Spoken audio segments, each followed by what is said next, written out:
안녕하세요. 솔로몬스터의 신영기 건축사입니다.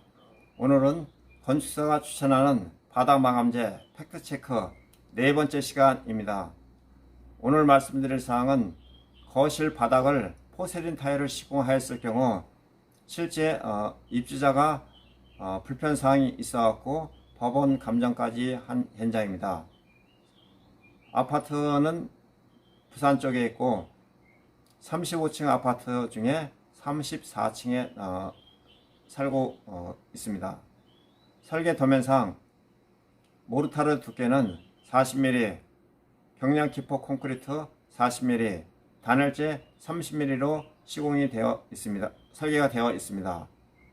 입주자가 온돌마루에서 폴리식 타일로 변경 시공하면서 바닥 몰타를 2cm 정도 이상을 갈아냈습니다. 그러나 갈아내는 과정에서 몰탈 두께를 측정해 봤는데 60mm 정도가 나온다고 해서 소송이 붙었는데 저희가 거실 바닥은 포세린 타일을 동일한 규격, 동일한 무늬를 확보가 안 돼서 거실은 성공하지 않고 안방과 작은 방 등 4개소를 코어를 측정해서 몰탈 두께를 측정을 해 보았습니다. 실제 설계 두께는 40mm이고 입주자는 60mm 정도 거실에서 나왔다고 했으나 평균 저희가 측정해 본 바 48mm 정도가 나왔습니다. 기포 콘크리트는 40mm인데 32mm 정도 나온 것은 엑셀 파이프를 깔면서 사람들이 다니면서 기포 콘크리트가 눌렸기 때문에 조금 약간 적게 나왔다고 볼 수가 있습니다. 설계 도면상 몰탈 40mm인 경우 열 전도 저항이 0.0285, 기포 콘크리트는 30mm인 경우는 0.25mm로 10분의 1 정도 열 전도 저항을 갖고 있습니다. 반대로 단열재는 30mm인데도 불구하고 열 전도 저항이 0.75, 기포 콘크리트는 0.25로 단열재가 3배 열 전도 저항을 갖고 있습니다. 따라서 몰탈 두께 1cm, 2cm가 두껍다고 하더라도 기포 콘크리트 단열재에 비해서는 그렇게 큰 영향이 없다고 볼 수가 있습니다. 몰탈과 기포가 10분의 1, 단열재하고는 30분의 1 정도 차이를 보이고 있습니다. 몰탈이 두껍다고 해가지고 실질적으로 방이 따뜻하지 않다, 그런 거는 그렇게 쉽게 납득하기가 어렵습니다. 본 도면과 같이 시멘트 몰탈, 경량 기포 콘크리트, 단열재 나와 있지만 몰탈이 그렇게 큰 영향은 주지 않는 것으로 조사가 되었습니다. 본편은 석사과정 논문 중에 발췌한 자료인데 현장 건물 1층과 20층에 비교를 하였습니다. 천정, 바닥, 외벽, 창문을 조사했는데 천정과 바닥은 1층이나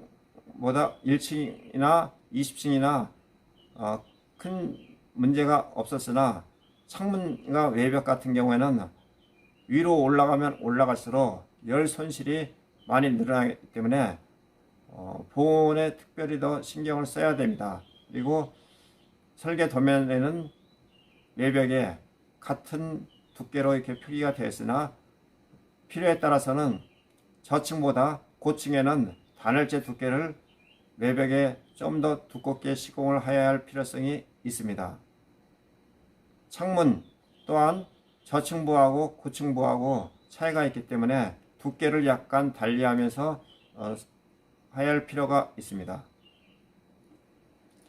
최근 4층 다세대 주택 중부지방에는 4층 천정에 가등거 180mm를 사용해야 하고 외부 벽체는 가등거 120mm, 1층 바닥에는 가등거 85mm를 사용해야 합니다. 천정이 벽체보다 60mm가 더 두껍습니다. 1층 바닥은 천정보다 2분의 1 정도이며 창문에는 24mm 로이 복층유리 이중창을 하여야 하며 단창으로 하였을 경우에는 35mm 로이 삼중유리를 사용하여야 합니다. 포세린 타일은 차가운 느낌을 주기 때문에 여름에는 시원할 수 있으나 겨울에는 카페트를 사용해야 할 정도이기 때문에 난방을 많이 한다고 하여 온돌마루처럼 따스한 느낌을 갖기는 어렵습니다. 몰탈 두께에 의한 열 전도 차이는 미세한 차이로 그리 큰 영향이 없으나 1시간 이상 난방을 할 경우에는 몰탈 내부에 축적한 열이 서서히 배출되기 때문에 보일러를 끌 경우에도 장시간 열이 배출되는 장점이 있습니다. 본 사진은 사용 승인 후 5년 정도 지났는데 그해 겨울에 굉장히 추웠습니다. 거의 전국적으로 폴리식 타일을 엘리베이터 홀이나 복도에 깔은 데는 위와 같이 탈락되는 현상, 바닥에서 부풀 현상이 나타난 현장이 굉장히 많았습니다. 이거는 폴리식 타일이 굉장히 오래된 제품이 아니고 10년 미만인 제품이기 때문에 이상 한파에 자재가 대응을 하지 못했다고 볼 수 있습니다. 따라서 이와 같은 현상을 방지하려면 공장에서 폴리식 타일 제작 시에 메쉬를 에폭시로 붙여가지고 판매를 하여야 합니다. 현장에서는 이와 같은 사항을 일일이 다 할 수가 없기 때문에 공장에서 반드시 메쉬를 에폭시로 부착을 꼭 하여야 합니다. 이 바닥만 떨어지는 것이 아니라 아래 사진 가운데와 같이 벽면에 폴리식 타일을 한 경우에도 탈락되는 현상이 있어 임시로 스카치 테이프로 붙여 놓았습니다. 본 사진은 아까 34층 거실 바닥에 포세린 타일을 붙여 놨습니다. 사진처럼 굉장히 미려하고 멋있습니다. 그러나 방바닥이 차갑다고 해서 조사를 해본 바 몰탈 두께에 의한 영향보다도 34층은 외벽과 천정 쪽에 많은 오픈되어 있기 때문에 열 손실이 그만큼 많은 것으로 조사되어 바닥의 몰탈 두께보다도 외벽의 단열재, 천정의 단열재를 좀 더 두꺼운 자재로 시공을 해야 할 필요성이 있습니다. 바닥 코앗이 첫 번째 난방관을 뚫었기 때문에 그 내부를 전부 다 이렇게 살펴볼 수가 있었으며 바닥의 두께는 12cm이고 몰탈의 두께는 평균 48, 기포 콘크리트는 한 32mm 정도가 나왔습니다. 본 사진은 거실 아트월에 폴리식 타일을 붙였는데 폴리식 타일이 흡수율이 적다 보니까 몰탈을 적정한 제품을 사용을 해야 하고 떡밥의 면적이라든가 그 다음에 폴리식 타일에 뒷면에 메쉬를 사용하여야 하는데 그냥 붙였기 때문에 이상 기온에 의해 이렇게 탈락되는 경우가 있습니다. 오른쪽 밑에 사진은 아파트 벽체 기둥에 폴리식 타일을 붙였는데 떨어지기 일보 직전이므로 스카치 테이프로 임시 조치를 한 사진이며 아래 왼쪽 사진과 오른쪽 위의 사진 같은 경우에는 화장실에 넓은 타일을 사용하였는데 압착 공법을 하여야 하는데 떠붙이기 공법을 하고 떠붙이기 공법 시 떡밥의 면적이 작기 때문에 타일이 탈락되는 현상이 있습니다. 넓은 타일인 경우에 일수록 압착 공법 시공을 하여야 합니다. 본 사진은 발코니와 욕실 타일 뒷면에 방수층 두께를 측정하기 위해서 코어 측정을 한 것입니다. 바닥, 벽, 또 발코니 걸레바지 있는 부위에 몰탈과 액체 방수 두께를 측정해 본 바 설계 도면의 절반 정도로 나왔습니다.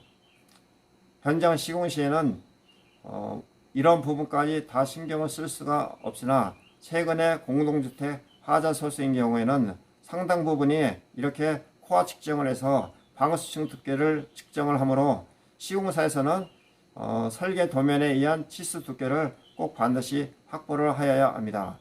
두께가 부족한 경우에는 차액으로 손해배상을 하여야 합니다.